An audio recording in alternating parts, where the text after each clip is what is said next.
बिस्मिल्लाहिर्रहमानिर्रहीम। अस्सलाम वालेकुम नाज़रीन, मैं हूं सैयद अनवारुल हसन और आप देख रहे हैं programme Dastak PTV news Islamabad studio से। नाज़रीन, सुप्रीम कोर्ट ऑफ पाकिस्तान ने पंजाब और खैबर पख्तूनख्वा में इंतखाबात से मुतल्लिक तारीख के तयन पे लिए गए अस-खुद नोटिस केस का आज फैसला सुना दिया। कल ये फैसला महफूज कर दिया गया था। 3-2 की अक्सरियत से फैसला सुनाया गया है, जिसमें सुप्रीम कोर्ट ने दोनों सूबों में 90 दिनों के अंदर इंतखाबात कराने का हुक्म दिया है। 13 सफ़ात पर मबनी ये शॉर्ट ऑर्डर सामने आया है। 2 जज साहिबान ने दरखास्तों के काबिल समात होने पर इतराज़ किया और फैसले पे अपना इख्तलाफ किया है, इख्तलाफी नोट जमा कराया है। जो फैसला सामने आया है उसमें कहा गया है कि इलेक्शन कमीशन सदर मुमलिकत से पंजाब में इंतखाबात के हवाले से तारीख के तयन के लिए मुशावरत करे और बिलखसूस जो शॉर्ट ऑर्डर का पॉइंट नंबर 14A है वो आपके सामने टेलीविजन स्क्रीन पे, जिसमें कहा गया है कि अगर it may not be possible to meet the 90 day deadline, यानी 90 रोज़ की जो आइन की हद है अगर वो नहीं फुलफिल की जा सकती, तो फिर सुप्रीम कोर्ट ने इलेक्शन कमीशन से कहा है कि वो इससे 90 रोज़ से तजावज़ करके बेयरेस्ट मिनिमम जो तारीख है वो तजवीज़ करे, सदर से मुशावरत करे और फिर उसका सदर मुमलिकत ऐलान करेंगे। यानी गुंजाइश पैदा की है सुप्रीम कोर्ट ने इस हवाले से। खैबर पख्तूनख्वा के हवाले से कहा गया है कि governor Khyber Pakhtunkhwa election commission से मुशावरत करके खैबर पख्तूनख्वा में सूबाई असम्बलियों के इलेक्शन की तारीख का ऐलान करे। फिर इस शॉर्ट ऑर्डर की एंड में एक फुट नोट भी है जो बहुत ज़्यादा ज़ेर बहस है, वो भी आप हमारी स्क्रीन पर देख सकते हैं। उस फुट नोट में ये बताया गया है कि इनिशियली, जैसे हम सब के इल्म में है, कि 9 रुकनी बेंच तश्कील दिया गया था, जिसमें 2 मोहतरम जज साहिबान जस्टिस याहिया अफरीदी साहब और जस्टिस अतर मिनल्ला साहब ने जो दरखास्तें थी उन्हें मुस्तरद कर दिया था, जबकि 2 जज साहिबान जस्टिस इजाजुल एहसन साहब और जस्टिस मज़ाहिर नकवी साहब ने ज़ाती वजूहात की बुनियाद पर अपने आप को बेंच से अलहदा कर लिया था। बाद अज़ां फिर दोबारा रिकन्स्टिट्यूट हुआ बेंच 27 फरवरी को, और इसमें कहा गया है, जो फैसला सामने आया है कि 23 फरवरी का जो फैसला था उन 2 ऑनरेबल जजेस का, जस्टिस याहिया अफरीदी साहब और जस्टिस अतर मिनल्ला साहब का, वो इस रिकॉर्ड का हिस्सा है जिसमें उन्होंने मुस्तरद किया था। गालिबन यही वजह है कि आज अटॉर्नी जनरल ऑफ पाकिस्तान और वज़ीर कानून आज़म नज़ीर तारड़ साहब ने कहा कि उनके नज़दीक वो ये समझते हैं, उनकी तशरीह ये है कि जो सुप्रीम कोर्ट का आज ऑर्डर आया है उसमें 4-3 से इन दरखास्तों को मुस्तरद किया गया है। बारकैफ इस सियाको सबाक के साथ आज की नशिस्त से हम गुफ्तगू करेंगे। पाकिस्तान तहरीक इंसाफ की जानिब से इस फैसले को वेलकम किया गया है। हुकूमत की जानिब से वज़ीर कानून साहब का जो नुक्ता है, जो उन्होंने बात की है, वो मैंने आपके सामने रखी है। क्या वे फॉरवर्ड हो सकता है? सुप्रीम कोर्ट का फैसला आया है, आगे की मामलात क्या रुख इख्तियार करेंगे, ये हमारी नशिस्त का आज बुनियादी नुक्ता है। उसके लिए हमें ज्वाइन किया है very honourable senator of Pakistan के रुकन है, सुप्रीम कोर्ट बार एसोसिएशन के सदर रह चुके हैं सेनेटर कामरान मुर्तज़ा साहब। आप खुद वकील भी थे जमीयत उलमा इस्लाम पाकिस्तान की जानिब से, और आपने भी अपना मुकदमा रखा ऑनरेबल बेंच के सामने। बहुत शुक्रिया कामरान मुर्तज़ा साहब। I know it's a hectic day for you. हमें ज्वाइन किया है सलमान गनी साहब ने लाहौर स्टूडियो से, सीनियर जर्नलिस्ट हैं, एनालिस्ट हैं। इनसे जानेंगे कि इसकी क्या रिपरकशंस, असरात क्या हो सकते हैं। अहमद बिलाल महबूब साहब ने हमें ज्वाइन किया है, पिलडेट के सरबराह हैं। तीनों मेहमानों को फॉर्म वेलकम। मैं आप लोगों की इजाजत से, अहमद बिलाल साहब हमारे साथ टेलीफोन लाइन पे, पहले मैं उनका मौकफ ले लूँ फिर आपसे तफसीलन गुफ्तगू होगी। अहमद बिलाल साहब अस्सलाम वालेकुम। वालेकुम अस्सलाम। अहमद बिलाल साहब, सुप्रीम कोर्ट के 5 रुकनी बेंच का सामने आया है। अब बहस छिड़ी हुई है इस वक्त सियासी और सहाफती हलकों में, बल्कि कानूनी हलकों में भी, क्योंकि वजीर कानून का बयान भी हमारे सामने आया है। सुप्रीम कोर्ट का 3-2 का फैसला आया है। वजीर कानून साहब कह रहे हैं कि वो इसको 4-3 से तशरीह कर रहे हैं कि पिटीशन मुस्तरद हो गई है। फुट नोट का हवाला दे रहे हैं जो मैंने अपने प्रोग्राम के इब्तिदाई में पढ़ा। मैं आपसे जानना चाहूंगा, आप इस फैसले को किस तरह देखते हैं और आप समझते हैं जो एक सियासी उलझन बनी हुई थी, क्या इस फैसले के बाद वो उलझन सुलझ गई है खैबर पख्तूनख्वा और पंजाब में इंतखाबात की तारीख के तयन के हवाले से? अहमद बिलाल साहब। बहुत शुक्रिया अनवार साहब। देखिए, ये जो 4-3 और 2-3 का जो मामला है, ये तो एक बारीक सा कानूनी नुक्ता है जिसे वजीर कानून साहब और बाकी कानूनी माहिरीन शायद बेहतर समझते हों।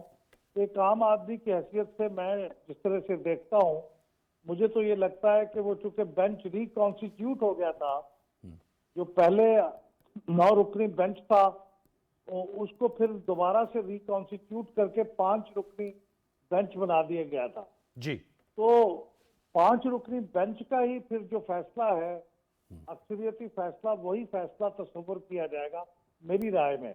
ठीक है, लेकिन अब इसके अंदर कोई फाइन पॉइंट्स है लॉ का, जिसके मुताबिक वो जो पिछले बेंच के 2 मौजूद जज साहबान है उनकी राय भी इसमें जमा कर दी जाएगी।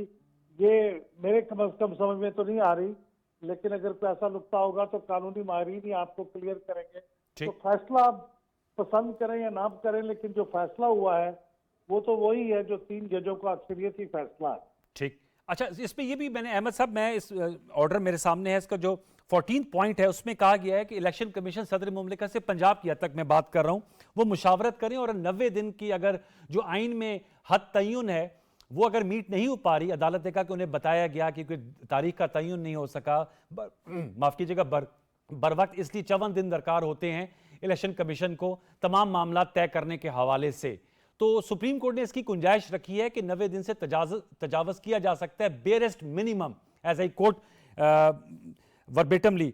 तो आप समझते हैं कि एक रखा है कि जी कोई तारीख ऐसी तय कर ली जाए, क्योंकि वरना तो सदर साहब ने तो 9 अप्रैल की तारीख दी थी। इसको आप किस तरह देखते हैं? और पॉलिटिकली स्पीकिंग सर, अब ये मामला जो है वो सुलझाव की तरफ जाएगा या मजीद तनाव या इबाम पैदा होगा?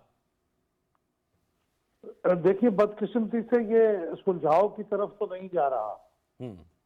एक तो ये है कि सुप्रीम कोर्ट में ये फैसला जिस तरह से हुआ है उसकी कानूनी तौर पे तो ये बात ठीक है कि 3 रुकनी जो अक्सरियती फैसला है वो फैसला है जी, लेकिन ये जिस तरह से बेंच बना, फिर बेंच टूटा, फिर रिकॉन्स्टिट्यूट हुआ और फिर रिकॉन्स्टिट्यूशन में भी सिर्फ एक वोट की अक्सरियत से फैसला हुआ, उससे कोई एतमाद पैदा नहीं होता। वो पब्लिक के अंदर जो ट्रस्ट का एलिमेंट है वो पैदा नहीं होता। और अब हम किसी हद तक इसलिए भी मौजूद है कि देखिए, अब ये सवाल पैदा होगा कि अगर पंजाब की हद तक तो गवर्नर पंजाब ने जो पोजीशन ली थी वो विंडिकेट हो गई है जी, और उन्होंने कहा कि गवर्नर ने जो पोजीशन ली थी वही सही थी और उसका फैसला करने का इख्तियार सदर मुमलिकत को है। लेकिन अब अभाम यह है कि चूंकि हमारे आर्टिकल 48(1) में कॉन्स्टिट्यूशन के लिखा हुआ है कि सदर मुमलिकत तो खुद से कोई फैसला नहीं कर सकते जी, सिवाय उन मामलात के जिनमें वाज़ेह तौर पे लिखा हो कि ये सदर मुमलिकत की सवाबदीद है। क्योंकि इस मामले में तो सदर की सवाबदीद कहीं नहीं लिखी हुई, तो क्या वो फिर वजीर आजम के मशवरे के पाबंद होंगे या यहाँ ये सदर मुमलिकत खुद अपनी मर्जी से फैसला कर लेंगे इलेक्शन कमीशन के मशवरे के मुताबिक? तो अगर ये खुद से फैसला कर लेंगे इलेक्शन कमीशन की राय के मुताबिक, तो फिर तो ये हमारी जो कॉन्स्टिट्यूशन की स्कीम है पार्लिमानी निज़ाम की, उसके खिलाफ है ये बात, क्योंकि सदर मुमलिकत तो एग्जेक्टिव सदर नहीं है जी। तो मुझे इसके अंदर भी एक अभाम और पेचीदगी नजर आती है। अब चूंकि गवर्नर साहब को भी असूलन तो वजीर आला के मशवरे का पाबंद होना चाहिए, लेकिन खैबर पख्तूनख्वा में तो चले यूं कह सकते हैं कि वहां पे तो एक केयर टेकर चीफ मिनिस्टर है जी। और केयर टेकर चीफ मिनिस्टर शायद उस तरह के इख्तियारात नहीं रखते जिस तरह के रेगुलर चीफ मिनिस्टर रखता हो। शायद ये एडवांस की जा सकती हो आर्ग्यूमेंट, लेकिन वजीर आजम तो बहरहाल एक बाइख्तियार वजीर आजम है, तो उनके मशवरे के बगैर सदर मुमलिकत कैसे तारीख दे देंगे? ये मेरे जहन में तो ये सवाल पैदा होता है जब अपने कानूनी माहिरीन से पूछने की कोशिश कीजिएगा। और अब आप सर क्या आपको नजर आता है, आखिरी सवाल फिर मैं, ज़ाहिर बात है obviously go to Kamran Murtaza sahab उस केस में पूरा मौजूद थे, अब आपको क्या मंजरनामा नजर आ रहा है? अब आज की तारीख के बाद मामलात जो हैं वो किस तरफ जाते हुए दिखाई दे रहे हैं? फेडरल गवर्नमेंट की तो मर्जी और मंशा वो तो आज़म अजीज तारड़ साहब ने सामने रख दी, इमरान खान साहब ने खिताब किया है, उन्होंने इसको वेलकम किया और कहा हफ्ते से वो अपनी इंतखाबी मुहिम का ऐलान कर रहे हैं, बल्कि शुरू कर रहे हैं और जेल भरो तहरीक भी मुअत्तल कर दी है। मुझे जो चीजें जिस तरफ जाती हुई नजर आती हैं वो ये है कि क्योंकि हुकूमत ने इस बारे में पहले भी तहरीरी तौर पे भी और मेरा ख्याल जबानी तौर पे भी इलेक्शन कमीशन को पहले ही आगाह कर दिया है और शायद अब दोबारा भी क्योंकि इलेक्शन कमीशन खत लिखेगा वो आगाह कर देंगे माली मामलात के बारे में, सिक्योरिटी मामलात के बारे में। तो मुझे तो ये लगता है कि इलेक्शन एक्ट 2017 की जो सेक्शन 58 है उसके मुताबिक फिर ये हुकूमत के जो तमाम जो रीजंस हैं ये इलेक्शन कमीशन के सामने पेश होंगे। इलेक्शन कमीशन के पास ये इख्तियार है कि वो इलेक्शन के शेड्यूल में तब्दीली कर सकता है जी। तो वो अगर समझेगा कि आर्गुमेंट्स उसके अंदर जान है तो फिर वो इलेक्शन शेड्यूल में तब्दीली कर देगा और वो तब्दीली करने की कोई हद लिखी हुई नहीं है कि इतने दिन कर सकता है, इतने दिन नहीं कर सकता। वो ये भी कर सकता है कि अक्टूबर तक इसको मौखर कर दे, और अगर ऐसा कर देगा तो जाहिर है फिर दोबारा ये सुप्रीम कोर्ट में चैलेंज होगा, और फिर उसके बाद ये चीजें देखने में आएंगी कि क्या जो हुकूमत की दी हुई वजूहात है रकूम की फराहमी के बारे में, सिक्योरिटी की फराहमी के बारे में, क्या वो उसके अंदर वाकई इसकी जान है कि उसके बुनियाद पे इलेक्शन को पोस्टपोन किया जाए या ना किया जाए। तो मैं एक दूसरी मरहले में ये जंग अभी जाएगी और वहां फिर इसका फैसला होगा। बहुत शुक्रिया अहमद बिलाल महबूब साहब, आपने कहा दूसरे मरहले में जंग जाएगी। यही कामरान मुर्तज़ा साहब, सर ये जो बात की अहमद बिलाल साहब ने, वो जो सुप्रीम कोर्ट का ऑर्डर है, यकीन आपने ही पढ़ा होगा, मैंने उनके सामने रखा था, जो पॉइंट नंबर 14 है, उसमें सुप्रीम कोर्ट ने ये बाकायदा लिखा हुआ है फैसले में, और उन्होंने 2017 एक्ट के 58 क्लॉज ही की बात की, जिस तरफ अहमद बिलाल महबूब साहब इशारा करते कि एक्सटेंड किया जा सकता है। उन्होंने ये गुंजाइश तो दी है फैसले में, अगर मैं सही रीड कर रहा हूं तो प्लीज़ मेरी तौसीक कीजिएगा, वरना अगर गलत रीड कर रहा हूं तो इस हवाले से आप वजाहत कीजिएगा कि जो 90 दिन की जो आइनी हद है वो सुप्रीम कोर्ट को बताया गया कि उसको मीट करना नामुमकिन है, मुश्किल है, मे नॉट बी पॉसिबल। तो सुप्रीम कोर्ट ने कहा है कि इलेक्शन कमीशन फिर उससे बेयर मिनिमम, वो बेयरेस्ट मिनिमम का वर्ड यूज़ किया है। अहमद बिलाल साहब तो अक्टूबर तक का कह रहे थे, लेकिन एक मेरे ख्याल में गुंजाइश दी है कि वो म्यूचुअली ऐसी डेट बता दे जिसमें उनका वो जो 14 दिन का वो भी पीरियड भी पूरा हो सके, उनके इंतजामात भी हो जाएं, और सदर साहब से मुशावरत के बाद सदर साहब इसका ऐलान कर दें। ऐसे ही रीड किया जाना चाहिए जो सुप्रीम कोर्ट का 14A क्लॉज है फैसले का। कामरान साहब, मिनिमम जो है वो अक्टूबर तक की बात नहीं बनी, ठीक है, ये होती तो मेरा ख्याल है डिस्प्यूट खत्म हो। बात का डिस्प्यूट ये है कि आधा बटेर हो, कहीं पे इलेक्शन हो रहा है, कहीं पे इलेक्शन नहीं हो, कहीं पे केयर टेकर गवर्नमेंट है, कहीं पे पॉलिटिकल गवर्नमेंट है, और यही सूरत हाल अक्टूबर और इलेक्शन में होगी। तो ये एक दूसरे से इस मामले में डरा जा रहा है बस, और कोई खास बात नहीं है। इलेक्शन से भाग भी कोई नहीं रहा, इलेक्शन के लिए तैयार भी सारे हैं। असल ये है कि ये आज की सूरत हाल तो शायद इनके लिए एक्सेप्टेबल हो, कल पता नहीं क्या सूरत हाल निकलती है, कल फिर उसके बाद एतराज नहीं हो सकेगा। तो असल प्रॉब्लम यहाँ पे आ रहा है। अब एक और साथ प्रॉब्लम आ गया कि आप ये जो सुप्रीम कोर्ट का फैसला है, इसने मजीद जो है ना कई डिस्प्यूट क्रिएट कर दी, और वो ऐसे डिस्प्यूट हैं जिसमें पाकिस्तानी कौम फिर मजीद तकसीम की तरफ जा रही है। एक डिस्प्यूट तो ये हो गया कि आए ये फैसला 3/2 का या 4/3 का। अब उसको अटॉर्नी जनरल और लॉ मिनिस्टर एक तरह से पढ़ रहे हैं, बाकी जो ना पीटीआई वाले दूसरी तरह से पढ़ रहे हैं। तो इसको भी देखना पड़ेगा। मेरा ख्याल है कि अगर इसमें थोड़ा सा अगर 2-4 दिन अगर रुक भी जाते ना, तो मेरा ख्याल मंसूर अली शाह साहब का जो ना नोट बहुत इंपॉर्टेंट था। उन्होंने 2 दिन या 3 दिन दिए थे शायद उसके लिए, ये कि हाई कोर्ट जो है ना, जिनके पास रिस्पेक्टिव हाई कोर्ट जिनके पास मामला है या मामलात हैं, वो डिसाइड करें, उसके बाद जो ना लेकिन सुप्रीम कोर्ट में आ जाता बात 5-7-10 दिन से कोई फर्क नहीं पड़ता। कॉन्स्टिट्यूशन में लिखा हुआ है कि कब इलेक्शन होना है, मगर जो है ना अगर 10 दिन 20 दिन ऊपर नीचे हो जाए कोई क़यामत नहीं आती है। माजी में भी होते रहे। इवन सुप्रीम कोर्ट के फैसलों के बावजूद इमरान गवर्नमेंट जो है वो लोकल गवर्नमेंट का इलेक्शन, लोकल बॉडीज का इलेक्शन जो है वो कराने में नाकाम रही थी। ये मामला आगे चलते हैं। असल बात यह है कि कौम को जो है एक सीधी राह उसके लिए मुतय्यन करनी है, और वो बगैर बैठे बगैर बात के नहीं हो सकेगी। आप इसको 10 दफा फैसले करवा लें, अल्टीमेटली हम फिर कल जो है ना यहाँ बैठे किसी और प्रोग्राम में अगर अल्लाह ने जिंदगी दी तो फिर इसको डिबेट कर रहे होंगे कि ये दुरुस्त हुआ, ये गलत हुआ। तो आगे बढ़ने के लिए जो है पार्लिमानी निज़ाम है आपका, आगे बढ़ने के लिए बात करना जरूरी होता है, और ये मामला तय होते हैं तो पार्लियामान में तय होते हैं। बात तय करनी होती है तो पॉलिटिकल पार्टीज में तय करनी होती है, और उसके अंदर जो है ना फिर जो है वो उसको जो है सारे आनर भी करते हैं। बताएगा कामरान साहब, आपने सही कहा कि पॉलिटिकल पार्टीज को तय करनी होती है। ये तो मेरे ख्याल में एक मौके पे सुप्रीम कोर्ट के ऑनरेबल बेंच ने कहा भी था सियासी जमातों को, आप भी उसमें शामिल थे, आप वकालत कर रहे थे, जमीयत उलमा इस्लाम पाकिस्तान को रिप्रेजेंट कर रहे थे, फारूक एच नायक थे, नून लीग के मंसूर अवान साहब थे वकील, और अटॉर्नी जनरल साहब थे। उन्होंने कहा पीटीआई की तरफ से बैरिस्टर अली जफ़र साहब थे, उन्होंने कहा आपस में आप लोग बैठ जाएं, अपनी लीडरशिप से पूछ लें। बार के 1 घंटे की ब्रेक भी थी, वो गालिबन नहीं हो सका। जानना मैं चाह रहा हूँ कि फुल कोर्ट की भी आप लोगों ने पहले बात की थी, फिर वो जब रिकंस्टिट्यूट हुआ 9 से 5 हो गया, उस पर जब जस्टिस जमाल बंदूखेल साहब ने पूछा तो फारूक एच नायक साहब ने कहा कि अब ये बेंच रिकंस्टिट्यूट हो गया, इनके सामने हम दलाइल दे रहे हैं। आप समझते हैं फुल कोर्ट की तरफ आपको प्रेस करना चाहिए था, या फाइव रुकनी बेंच था, उससे जो वर्डिक्ट आया उसके लिए आप लोग तैयार थे और उसके सामने ही आप लोगों ने अपने आर्गुमेंट्स दिए? इसमें दरख्वास्त तो थी हमारी फुल कोर्ट के लिए।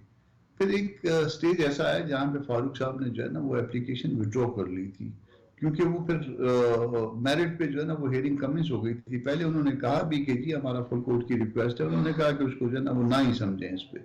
तो फिर उसके बाद फिर एक स्टेज आया जिसमें फारूक ने आर्गूमेंट्स के दौरान जो है उसको विड्रॉ कर लिया था।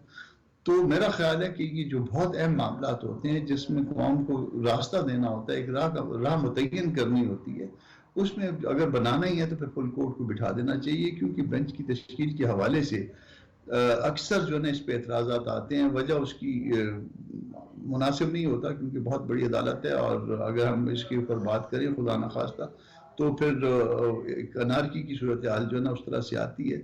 मगर बेंच की तश्कील के ऊपर जो है ना वो एतराज़ात उठते रहे हैं और उस एतराज़ को दुरुस्त करने के लिए, ख़त्म करने के लिए उसका तरीका ये है कि अगर आपने 5 मेंबर का बेंच बनाना है तो 1 से 5 कर लें शुरू के, अगर आपने 10 मेंबर का बनाना है तो 1 से 10 कर लें, अगर आपने फुल कोर्ट बनानी है तो सारे के सारों को बिठा लें। ये कहीं ना कहीं पे आपको करना पड़ेगा, वरना आप पे तनकीद होती रहेगी। और सोशल मीडिया जो है ऐसा इतिहार है कि हर आदमी के हाथ में टीवी स्टेशन आ गया हुआ है। वो एक बात आपके बारे में लिखते हैं, वो पूरे एक क्लिक पे पूरे मुल्क में फैल जाती है, फिर उससे जान छुड़ाना मुश्किल हो जाता है। सर, इस पे मैं दोबारा आपके पास लौट के आऊँगा। अब सर वैसे वे फॉरवर्ड क्या है? सुप्रीम कोर्ट का फैसला सामने आ गया है, इंटरप्रिटेशन वज़ीर कानून साहब ने अपनी की है और मामला लाहौर हाई कोर्ट में अपील में भी गया हुआ है। अब इलेक्शन कमीशन ने इसमें रोल अदा करना है और सदर साहब के साथ मुशावरत होगी। ज़रा हमें व्यूअर्स को बताइएगा कि अब ये आज फैसला आ गया, अब इसका क्या रोड मैप होगा सर? मेरे पास जो एक मैसेज वही सोशल मीडिया पे जो आया है उसमें तो यही है कि इस फैसले पे इलेक्शन कमीशन ने अमल दरामद का इरादा किया है और वो तय किया है कि ये फैसला जो है ना हम इसको मानेंगे मनो अन। तो इसका मतलब ये हुआ कि जो हाई कोर्ट्स में मैटर्स पेंडिंग है वो इस फैसले की रोशनी में जो है ना वो ख़त्म हो गए।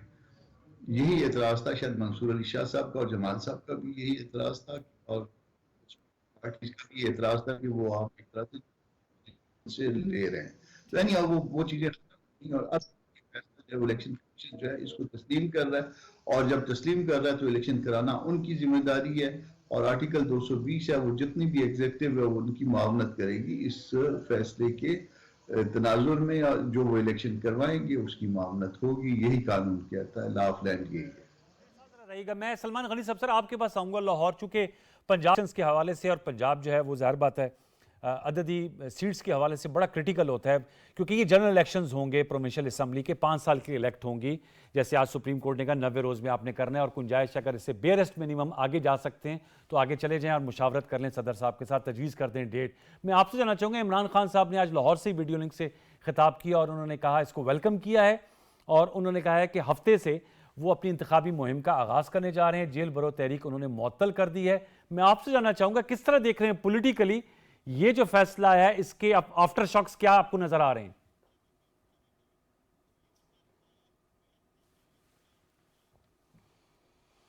शुक्रिया अनवार साहब, ये जो अदालती फैसले होते हैं ये अपनी साख के हवाले से मौसर, मजबूत और नतीजा खेज़ होते हैं। आईने पाकिस्तान ने दस्तक दी, सुप्रीम कोर्ट ने दरवाज़ा खोला और आज उन्होंने एक फ़ैसला दिया है और फैसले पे अमल दरामद की हुकूमत और पाकिस्तान के अदारे पाबंद है। लेकिन ये फ़ैसला जो है ये मुतफ़िक़ा फ़ैसला नहीं है, इसमें 3-2 का फ़ैसला है और जज साहिबान के दरमियान इस हवाले से इख्तलाफ है और बात यह कि अक्सरीती राय जो है वो प्रवेल करती है। लेकिन जो बात आज़म नज़ीर तारड़ साहब ने कही है कि वो 3-4 का फ़ैसला समझते हैं, सुप्रीम कोर्ट का फ़ैसला 2-3 का फ़ैसला है। इस फैसले से पाकिस्तानी कौम को तवक्को ये थी कि कोई एक वाज़ेह डायरेक्शन होगी, लेकिन मेरा ख्याल है उस फैसले से इत्मीनान आने की बजाय एक तज़ब्ज़ुब और इबहाम बढ़ा है। और आप जब फैसलों की बात कर रहे हैं तो पहले ये देखना चाहिए कि ये कैफियत क्यों कर तारी हुई। इससे पहले अनवार साहब पाकिस्तान में ऐसी कैफियत तारी नहीं हुई थी और आपको याद है कि इसी हेयरिंग में कुछ जजेस साहिबान ने ये नुकात उठाए थे कि जी ये असम्बलियाँ किसके कहने किसकी डिक्टेशन पे तोड़ी गई। एक ऐसे शख्स की डिक्टेशन पे तोड़ी गई जो उस ऐवान का मेंबर ही नहीं था, और दोनों सूबों के चीफ मिनिस्टर्स आखिरी वक्त तक कहते रहे कि इन ऐवानों को ना तोड़ा जाए। इनकी अपनी हुकूमतें थी, अपनी असम्बलीज थी, और एक नई सूरत हाल पैदा की गई एक हंगामी और हैजानी कैफियत तारी करने में। मेरा ख्याल जो साहब डिक्टेशन दे रहे थे वो इसमें तो कामयाब हुए। अब बात यह कि आगे की तरफ कैसे चलना है। देखिए, बात यह कि पख्तूनख्वा के गवर्नर एक रोज़ पहले प्रेसिडेंट साहब से मिले, और पख्तूनख्वा के गवर्नर ने खुद असम्बली तोड़ी थी, जबकि पंजाब के गवर्नर की अपनी एक राय थी। उनका कहना था कि चूंकि मैंने ये असम्बली तोड़ी नहीं है, इसलिए मैं इसकी डेट नहीं दे सकता। अनवार साहब, इसमें तो और सवालात पैदा होते हैं। सवाल बड़ा ये है कि इस वक्त हम मुआशी हवाले से एक मुश्किल सूरत हाल से दो चार हैं। IMF से जो हमारा मुआहदा है वो भी तोड़ नहीं चढ़ा, अभी उसके असरात मौजूद हैं। आप क्या पख्तूनख्वा के अंदर एक डेट देंगे, फिर पंजाब के अंदर दूसरी डेट देंगे, और फिर 3-4 माह के बाद आपको वफाक के अंदर इलेक्शन करवाने हैं। मेरा ख्याल इस सारी सूरत हाल के हवाले से जो कल इजलास होने जा रहा है पाकिस्तान इलेक्शन कमीशन का, वो बड़ा अहम है जी। और कामरान मुर्तज़ा साहब ने तो सोशल मीडिया के हवाले से बताया है, लेकिन मेरी इंफॉर्मेशन थोड़ी सी मुख्तलिफ है। इलेक्शन कमीशन ने मरदमशुमारी को जवाब बनाएगा, इसलिए कि मरदमशुमारी 30 अप्रैल तक होनी है, आज से और मरदमशुमारी के बाद उसकी हल्काबंदी होनी है। फिर खुद इलेक्शन कमीशन ने इस तरह, जी वो शुरू हो चुकी है, वो 30 अप्रैल तक कंप्लीट होनी है, उसके बाद हल्काबंदियां भी होती हैं। ये आईनी तकाजे हैं, पाकिस्तान के आइन के तकाजे हैं। मैं समझता हूं कि इस सारी सूरत हाल में बेहतर तो ये था कि ये बुनियादी तौर पर जिम्मेदारी किसकी थी। ये अदालतों की जिम्मेदारी नहीं थी, ये पाकिस्तान के अहले सियासत की जिम्मेदारी थी, ये उनके मामलात थे। और माजी के अंदर अनवार साहब जब इलेक्शन की तरफ पेशरफ्त होती थी तो एक जामे मुशावरत होती थी सबके दरमियान, असम्बलियां एक वक्त में टूटती थी और इलेक्शन की तरफ पेशरफ्त हो जाती थी। अब जो सूरत हाल तारी हो रही है, मुझे लगता है कि सुप्रीम कोर्ट के फैसले के बाद अगले 6-7 माह के अंदर पाकिस्तान के अंदर एक इलेक्शन की फजा रहेगी। और क्या सूबों के इलेक्शन के बाद वफाक का जब इलेक्शन होगा तो फिर क्या आप नई निगरान हुकूमतें बनाएंगे? चूंकि आईने पाकिस्तान के तहत चल रहे हैं। एक बात जो पॉजिटिव मुझे इस फैसले में नजर आई है कि पाकिस्तान की सुप्रीम कोर्ट ने सब कुछ आईने पाकिस्तान के मुताबिक करने की कोशिश की है, लेकिन मामला क्या आगे की तरफ चल पड़ेंगे? देखें, ऐवानों के फैसले और हैं, लेकिन मैदानों के अंदर एक तनाव और टकराव की कैफियत है। और पाकिस्तान की मुआशी सूरत हाल का शायद पाकिस्तान के अहले सियासत को इदराक नहीं है। IMF आपसे नजरें चुराने की कोशिश कर रहा है। आने वाले वक्त के अंदर मुआशी सूरत हाल और गंभीर हो सकती है, और ये वो लोग हैं जो समझते हैं कि पाकिस्तान के अंदर सियासत करनी है तो फिर थोड़ा सा पाकिस्तान के मफाद को भी बुरेकार रखना पड़ेगा। इनको अपनी सियासत अजीज है, इनको अपने मफादात अजीज है, और मैं समझता हूं कि फरीकैन के पास अब भी वक्त है कि अगर उनकी पाकिस्तान के साथ कमिटमेंट है, पाकिस्तान के मफादात के ताबे उन्होंने चलना है, तो फिर थोड़ा सा मुआशी सूरत हाल को भी पेश नजर रखे। और इलेक्शन, देखिए इलेक्शन पाकिस्तान के अंदर जैसे माजी के अंदर होते रहे, मुझे लगता है काबिल अमल वही सूरत है। और आने वाले दिनों के अंदर इस फैसले के नतीजे में इस्तेहकाम आने की बजाय बड़ी माजरत के साथ मुझे फिर एक बुहरान सामने आता नजर आ रहा है। ओके, आपको बुहरान आता सामने नजर आ रहा है, और यही अहमद बिलाल महमूद साहब कहते हैं कि उनको एक दूसरा मरहला नजर शायद नेक्स्ट स्टेज में जाएगा, तो मामला हो सकता है अदालतों में जाए, हो सकता है सियासी मैदानों में इस हवाले से बातचीत हो। और जाहिर बात है इस मामले को हम डिस्कस भी कर रहे हैं, लेकिन जो सलमान गनी साहब ने कहा कि बड़ा इंपॉर्टेंट ये है कि IMF के साथ हमारी डील होना, क्योंकि हमारी जो मईशत है वो एक बहुत बड़ा हमें एग्जिस्टेंशियल प्रॉब्लम है, क्योंकि हमारे जो फॉरेन रिजर्व्स हैं उनको हमने बेहतर करना है, बैलेंस ऑफ पेमेंट को बेहतर करना है, अपनी करेंसी को स्टेबल करना है, लोगों को रिलीफ देनी है, इन्फ्लेशनरी ट्रेंड्स को रोकना है। वो उस पर ध्यान जो है लगता है कि उस वक्त इसलिए डाइवर्स हो रहा है। ज़ाहिर बात है ये मामला भी बहुत अहमियत के हामिल। एक छोटा सा व्यूअर्स वक्फ लेते हैं, वक्फ बताएंगे तो इसी केस के जो फैसला आया है, इसकी मुख्तलिफ जहतें हैं, इस पर डिस्कस कर रहे होंगे और मुल्क के सियासी मंजरनामे को ज़ेर बहस लाएंगे। एक छोटा सा वक्त, दोबारा लौट के आते हैं, हमारे साथ रहिए।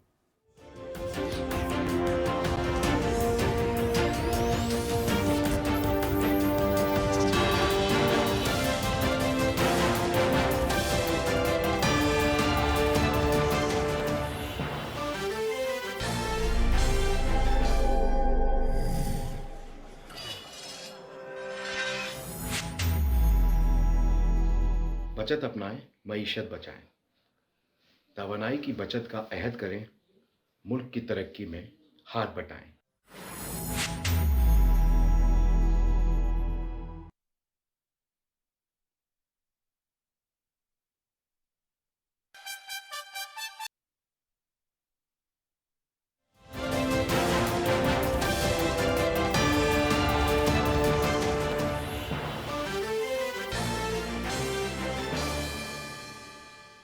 Welcome back viewers. Kamran Murtaza साहब, सर मैं जानना चाहूँगा आपसे, सलमान गनी साहब ने अहम नुकता उठाया, डिजिटल सेंसस का आगाज़ हो गया, आज 1 मार्च है और ये पूरी एक्सरसाइज होगी और इसके बाद हमें बताया गया कि हल्का बंदियाँ फिर की जाएंगी।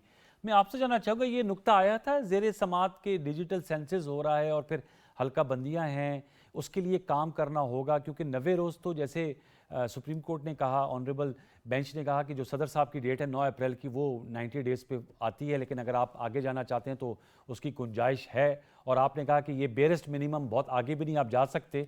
तो सर उसका क्या मामला फिर आएगा? इलेक्शन की शफाफियत भी एक बहुत बड़ा इशू है, फिर इनके इलेक्शन हो जाएंगे, वो क्या डिजिटल सेंसस के बाद हल्का बंदियों के बाद होंगे, तो वो कैसे होंगे? और जो कौमी असम्बली और सिंध और बलूचिस्तान के इलेक्शन होने हैं फिर वो अक्टूबर में होंगे। कामरान साहब, ये आपको क्लियर कर दूं कि डिजिटल सेंसस जो है ये शुरू हो चुकी है 20 फरवरी से और ये 1 मार्च से नहीं, अभी गूगल कर लीजिए, डिजिटल सेंसस जो है 20 फरवरी से शुरू हो चुकी है, यानी ऑलरेडी इन प्रोसेस है। और आपने कहा ये नुकता आया है, ये नुकता हमने लिख के JUI ने अपने जवाब में जमा करवाया था। 2 जो है ना वो क्वेश्चन हमने रेज किए थे लिख के, और कहा था कि इनको आंसर करें। हमने ये कहा था कि हमको इलेक्शन पे बीइंग ए पॉलिटिकल पार्टी कभी भी एतराज नहीं था ना है, मगर ये 2 इश्यूज ऐसे हैं जिसको आप आंसर करिए। एक इशू ये है कि आपकी कॉन्स्टिट्यूशन की स्कीम ये है कि इलेक्शन जब भी हो वो केयर टेकर की निगरानी में हो। तो अब जो ना आधे मुल्क में केयर टेकर है और आधे मुल्क में नहीं है, और यही सूरत हाल जो है अक्टूबर वाले इलेक्शन में होगी।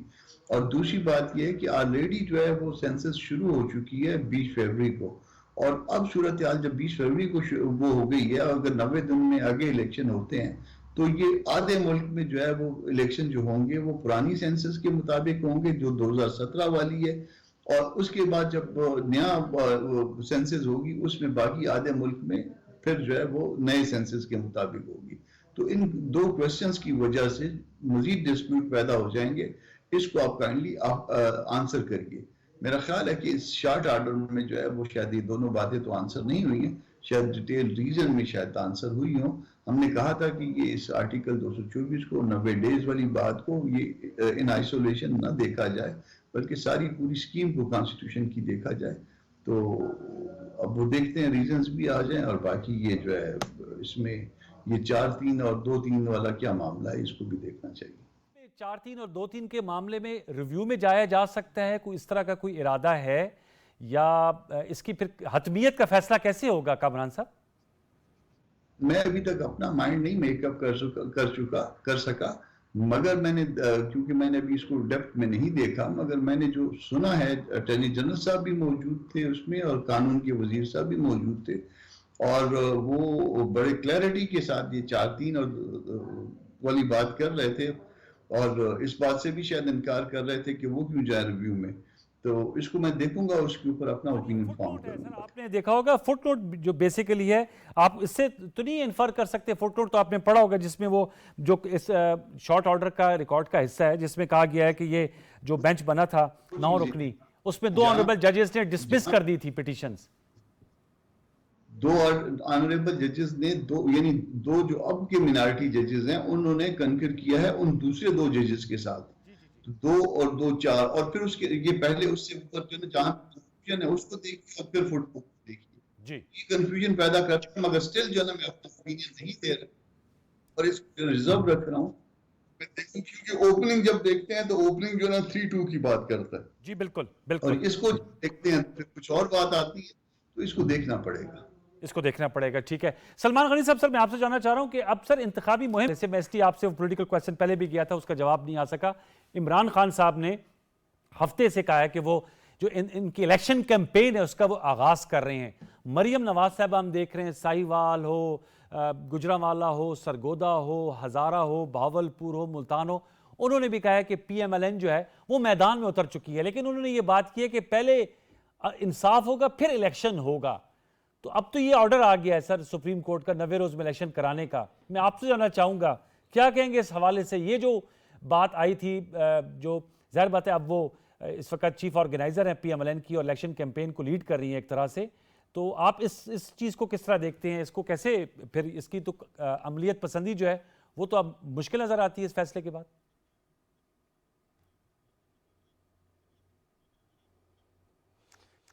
देखें अनवर साहब, किसी भी पॉलिटिकल पार्टी को अवाम से रजू करने से गुरेजा नहीं होना चाहिए जी। पाकिस्तान मुस्लिम लीग नून एक बड़ी पार्टी थी और है, और आपने कहा कि इमरान खान साहब ने हफ्ते वाले दिन से इंतखाबी कैंपेन लॉन्च करने की बात की है। वो तो दरअसल एक प्रेशर बढ़ाना चाहते हैं, और आज वो पाकिस्तान की अदालत उज़्मा के फैसले का भी उसे आइन और कानून के हवाले से उसका खैर मकदम करते नज़र आ रहे थे।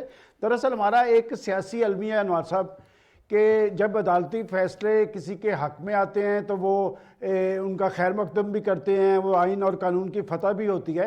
मैं ज़रा आपको 24 घंटे पहले बताना चाहता हूँ कि ये जुडिशल कम्प्लेक्स पे जो कुछ हुआ है, जी जी, क्या ये पाकिस्तान की अदालतों की इज्जत व तकरीम थी? और एक अरसे से देखने में आ रहा है कि वो एक ख़ास किस्म का तर्ज अमल इख्तियार करके पाकिस्तान के रियासती इदारों को दफाई महाज पे लाने के लिए कोशिश हैं, और मैं समझता हूँ कि वो कुछ इदारों को लाने में कामयाब भी हुए हैं। अच्छा। और अब उन्होंने यही काम पाकिस्तान की अदालतों के हवाले से किया है। जेल भरो तहरीक जो शुरू करने का मकसद क्या था कि वो खुद तो हिफाजती जमानत ले रहे थे, लेकिन अपने सियासी कारकुनों का इम्तिहान ले रहे थे, और वो कैंपेन इसलिए शुरू करना चाह रहे हैं, उन्हें समझ आ रही है। देखें, ये आपने सवाल कामरान मुर्तज़ा साहब से किया है कि जी इस फैसले में जो मैं समझता हूँ कि रिव्यू पिटीशन होगी। अच्छा। उन्होंने तो कहा कि उन्होंने चूंकि अभी फैसला देखा नहीं, मैं तो एक सहाफ़ी के तौर पे समझता हूँ कि बज़ाहिर तो आज़म नज़ीर तारड़ साहब ने कहा कि हमें जाने की ज़रूरत नहीं है, लेकिन मुझे लगता है कि ये बिलाखिर होता यह है कि बाज़ औक़ात हुकूमतें खुद सामने नहीं आती, लेकिन ये रिव्यू पिटीशन होगी। बल्कि मैं पंजाब और लाहौर में बैठा हूँ तो गवर्नर साहब भी जा सकते हैं, इसलिए कि गवर्नर साहब का रोल इस हवाले से ख़त्म किया गया है, यहाँ पर प्रेसिडेंट साहब को रोल दिया गया है। जी बिल्कुल। और वो जो बात कर रहे थे अहमद बलाल महबूब साहब, वो बात बड़ी वैलिड है कि वो 97A जो है इलेक्शन एक्ट की, उसमें तो सदर साहब इलेक्शन कमीशन से मुशावरत के पाबंद हैं इलेक्शन की डेट देने के लिए, लेकिन वो जो 58 है उसमें बड़ा वाज़ेह तौर पे लिखा हुआ है कि ये इलेक्शन कमीशन का इख्तियार है कि वो सिर्फ डेट को तब्दील कर सकती है, चूंकि पाकिस्तान के अंदर और सूबों के अंदर इलेक्शन जो है वो जिम्मेदारी है इलेक्शन कमीशन की। मैंने इसीलिए कहा कि कल जो इलेक्शन कमीशन का इजलास है वो मेरे ख्याल में बड़ा इंपॉर्टेंट है। उन्होंने एक लाइन ड्रॉ करनी है, प्रेसिडेंट साहब को लेटर लिखते हैं या एक एलामिया जारी करते हैं, उन्होंने उन टेक्निकल प्रॉब्लम्स का जिक्र करना है जिसमें उन्हें इंतखाबी मरहल में हम फेस करना पड़ेगा। और इससे पहले देखें, पाकिस्तान के 4 बड़े अदारे अपनी रिजर्वेशन दे चुके हैं। पाकिस्तान की फौज दहशतगर्दी की लहर को बुनियाद बनाते हुए उन्होंने कहा कि हम अफसर और जवान नहीं मुहैया कर सकते। खुद लाहौर हाई कोर्ट में उन्होंने कहा कि जो सूरत हाल तारी है, हम पे लोड है, हम रिटर्निंग ऑफिसर और प्रिजाइडिंग ऑफिसर नहीं दे सकते। उसके बाद पाकिस्तान की वजारत खजाना ने जो अरबों रुपए, इस वक्त पाकिस्तान एक मालियाती बहरान से दो चार है। और देखें अनवार साहब, हुकूमतें बनती है चली जाती है, कल तक तहरीक इंसाफ पर इक़्तिदार थी, आज मुस्लिम लीग नून और उसके इत्तेहादी है। पाकिस्तान ने हमेशा कायम रहना है। मैं फिर वो बात करूंगा कि पाकिस्तान का मफाद क्या पाकिस्तान के अहले सियासत को अजीज नहीं है, उन्हें सिर्फ अपनी सियासत अजीज है।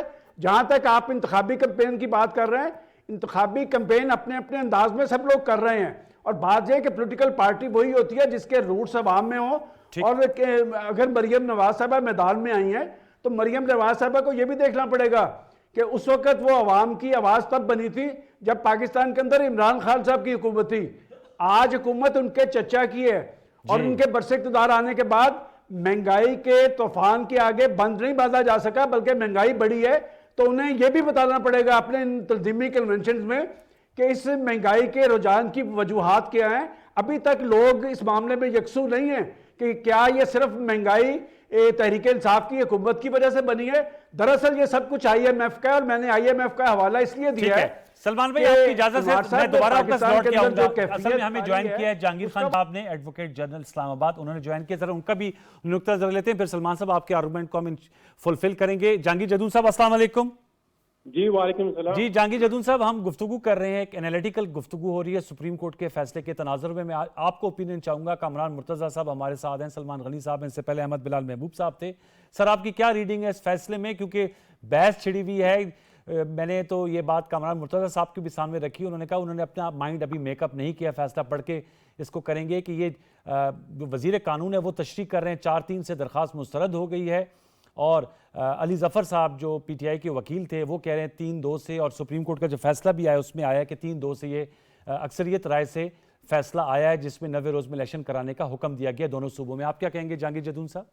बिस्मिल्लाह रहमान रहीम। देखिए, सबसे पहली बात यह है कि जो भी जजमेंट या ऑर्डर होता है किसी कोर्ट का, उसकी पहला ये होता है कि अगर पब्लिक कॉन्फिडेंस उसको एंडोर्स करती है कि पब्लिक को कॉन्फिडेंस होना चाहिए कि ये जजमेंट जो है ये ठीक है।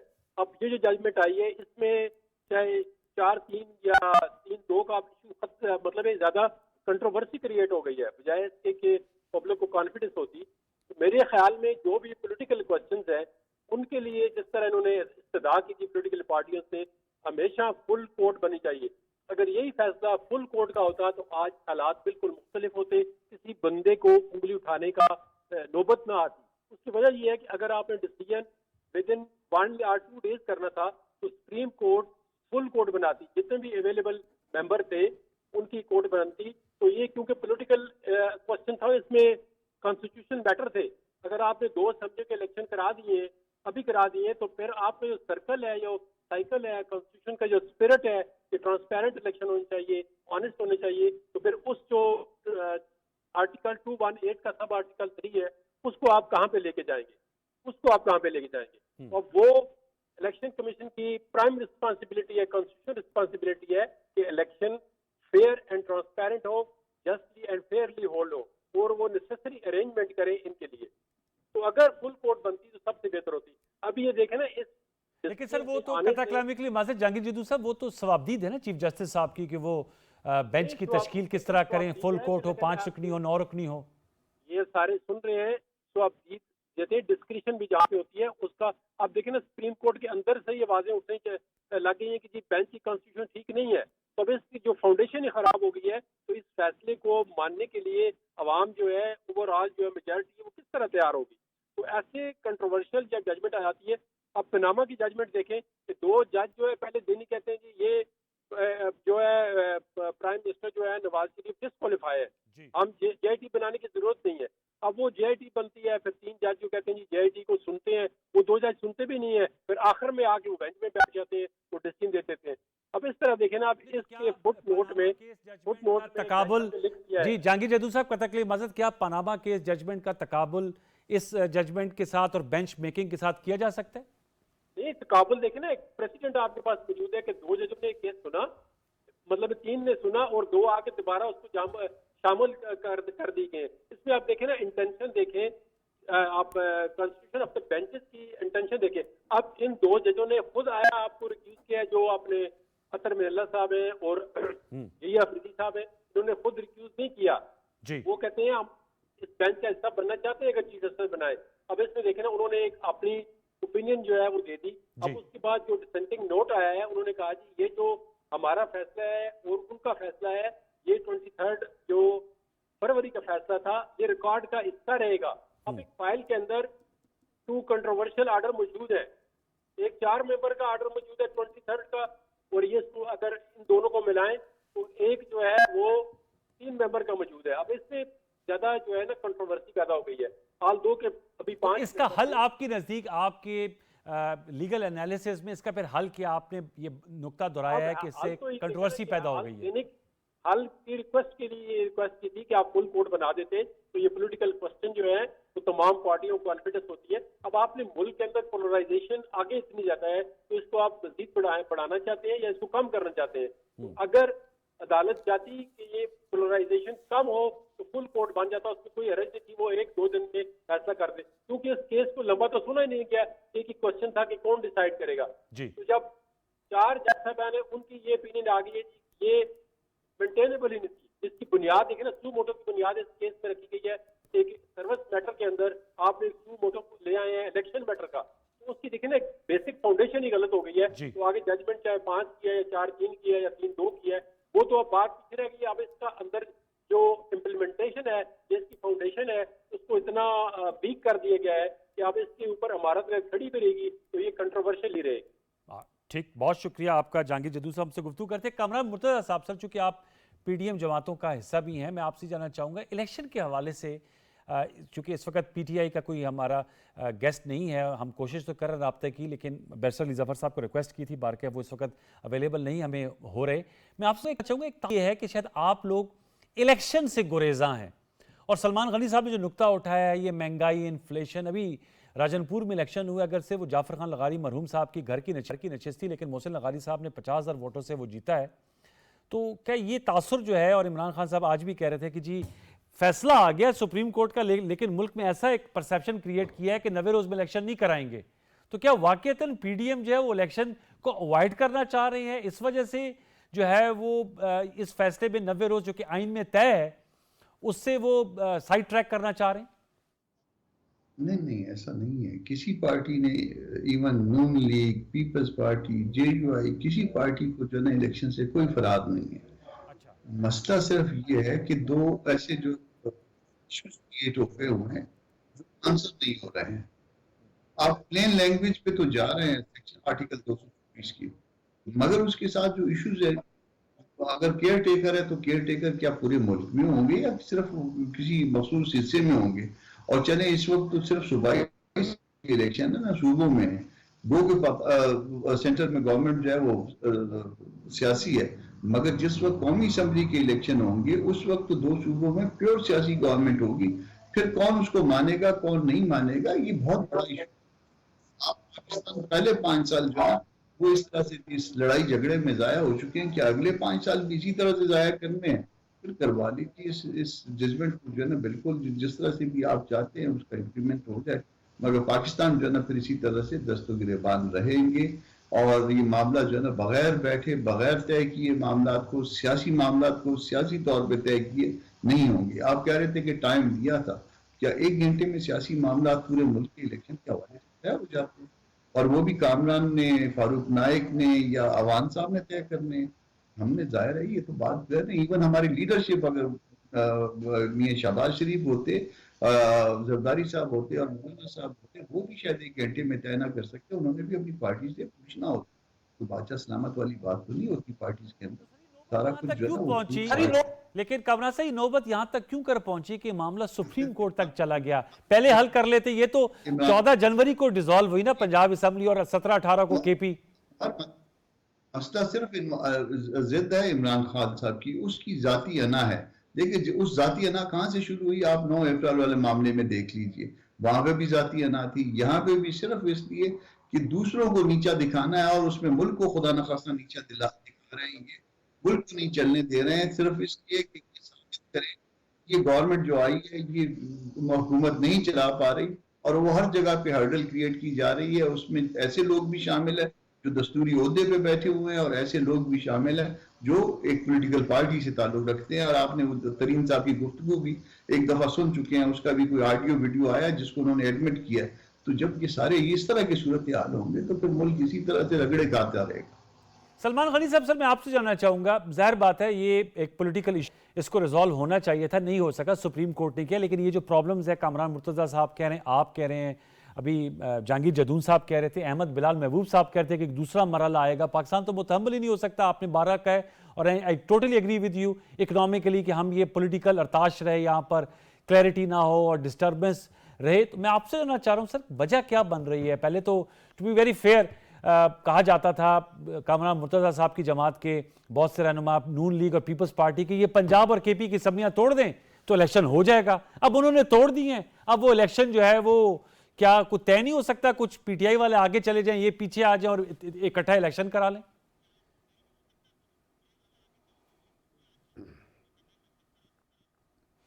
अनवार साहब, दुनिया के जमहूरी माशरों में जब इंतखाबात होते हैं तो वो उन मुल्कों के अंदर इस्तेहकाम लेके आते हैं, वहाँ के लोगों की ज़िंदगियों में इत्मीनान आता है। बिल्कुल। पाकिस्तान के अंदर आखिर क्या वजूहत है कि पिछली 2 दहाइयों से हम देख रहे हैं कि इंतखाब जीतने वाला तो मसनद इक़्तिदार पे पहुँच जाता है, हारने वाला वो धरना सियासत शुरू कर देता है, लॉन्ग मार्च है, एहतजाज है, और पाकिस्तान आगे की तरफ नहीं चल पा रहा कि पाकिस्तान के अंदर जमहूरियत भी है लेकिन पाकिस्तान आगे की तरफ पेशरफ्त करता नजर नहीं आ रहा।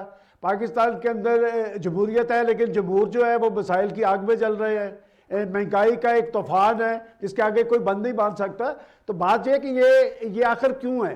देखिए, बात बड़ी खुली है कि एक माइंड सेट है पाकिस्तान की सियासत में जो ये समझता है कि मैं इलेक्शन अगर जीत जाऊँ तो ठीक है। ये 2018 में क्या नहीं हुआ, क्या पाकिस्तान के अवाम को नहीं पता? जिसने जितना रोल अदा किया था उन सब ने भुगता है, उन अदारों ने भी भुगता है। किन्होंने यहाँ पर मुसल्लत किया था, किस लिए किया था, हम सब कुछ जानते हैं, लेकिन हम ये बात कह नहीं सकते। आज पाकिस्तान अगर इस स्टेज पे खड़ा है तो 2017 में पनामा लीक्स आई थी, तो पनामा लीक्स में टारगेट तो एक बंदा था जिसका नाम ही नहीं था, और जिस बंदे का नाम था उसे वो लोग मुसल्लत करना चाहते थे। किसने कहा था कि जनाब हमारे पास लेके आए, और फिर पनामा लीक्स के हवाले से जो फैसला आया वो किस तरह का फैसला था, क्या वो मजबूत फैसला था? आज भी वो कंट्रोवर्शियल फैसला है। तो मैं समझता हूं कि जिस मुल्क के अहले सियासत अपने मफादात को कौमी मफादात पर तरजीह देंगे और अपनी सियासत को तरजीह देंगे, हालात यही होंगे। देखिए, मुझे अच्छा नहीं लग रहा कि मैं बार बार ये जिक्र कर रहा हूं कि आज लोगों को अपने चूल्हे की फिक्र पड़ी हुई है। क्या पाकिस्तान के सियासतदानों को भी फिक्र है या नहीं? क्या पाकिस्तान की मईशत डावाडोल नहीं है? पाकिस्तान ये IMF किस चीज का फायदा उठा रहा है? ये रोज एक नई शरायत पेश कर रहा है। उसको पता है कि पाकिस्तान के अंदर इंतशार और खलफशार है, और अब जो आप बात ये कह रहे हैं कि जी हफ्ते वाले दिन से वो कैंपेन शुरू करना चाह रहे हैं, वो एक नई कैफियत तारी करना चाहते हैं, इसलिए कि उनको पता है कि ये फैसला जो है ये मजबूत नहीं है, और वो एक कमजोर फैसले को मजबूत बनाने के लिए कोशिश है। ऐसे फैसले अपने साख के एतबार से मजबूत होते हैं। नुकता आ गया सर, मेरा वक्त खत्म हो जा रहा है। सलमान गनी साहब, आपने कहा कि सर बताया फैसला जो है वो कहते हैं ना, जस्टिस सी डन बार के सुप्रीम कोर्ट का फैसला आया है, और सुप्रीम कोर्ट ने कहा 90 रोज में इलेक्शंस हुए। इलेक्शन कमीशन से कहा कि सदर मुमलिकत से मुशावरत करें। खैबर पख्तूनख्वा में कहा है कि गवर्नर इलेक्शन कमीशन से करें। वफाकी वजीर कानून की आपने नुकता सुन लिया जो हमने दोहरा दिया, फुट नोट सामने है। कामरान मुर्तज़ा साहब की राय, जहांगीर जदून साहब की राय, सलमान गनी साहब की राय और अहमद बिलाल महबूब साहब की राय आपने सुनी। अली बैसर अली जफर साहब को हम मिलाते रहे कि उनका नुक्ता नज़र भी है, लेकिन वो नहीं आ सके। बावजूद बार कैफ कल के प्रोग्राम में कोशिश करेंगे कि PTI का नुक्ता नज़र भी आए, क्योंकि इस वक्त हमें ज़रूरत है कौमी इत्तेफाक की राय की। तब हम इस हैजानी कैफियत से बाहर निकल सकते हैं और पाकिस्तान को किसी रोड ऑफ सक्सेस या कह सकते हैं स्टेबिलिटी की तरफ ले जा सकते हैं। कल तक के लिए सैयद अनवारुल हसन और प्रोग्राम दस्तक की प्रोडक्शन टीम को इजाज़त दीजिए। अपना फीडबैक ट्विटर और फेसबुक पे दीजिएगा। कल तक के लिए अल्लाह ने के बाद।